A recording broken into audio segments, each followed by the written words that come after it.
महाराष्ट्राच्या सुप्रसिद्ध क्रिएटरला भेटायला निघालतो आम्ही. कोणकोणत्या क्रिएटरची भेट होते ते जाणून घेण्यासाठी व्हिडिओ शेवटपर्यंत पहा. तर रामकृष्ण हरी मित्रांनो, मी तुमचा लाडका सूरज रेड्डी. वडापाव खाऊ जिंकलो तर टिंबुर्डी आणली, म्हणजे आपल्या पवनदादाचं गाव.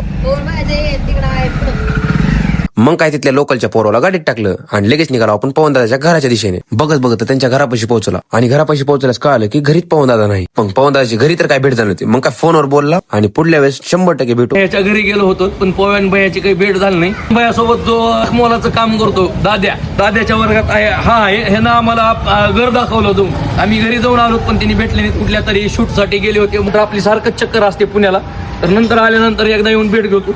मग लगेच निघालो आपण अक्षय शेट्टीची भेट घेण्यासाठी, म्हणजेच पुण्याच्या दिशेने. 12:42 जेवण करायचं. रात्रीचे 12:30 वाजले होते म्हणून फटाफट ऑर्डर दिली आणि फटाफट जेवण केलं. कारण आम्हाला इतका ऍडव्हेंचर रस्ता होता, ते पण रात्री 1:30 वाजता पार करायचा होता. ते आम्ही कसा बसा पार केला आणि बघत बघत तो लॉज गोचला. लॉज तर गोचलता पण लॉज मधला कामगारच उठत नव्हता. मग काय दुसऱ्या लॉजला गेला, दुसऱ्या लॉजला पण उठत नव्हता. कसा बसा उठला मित्रांनो.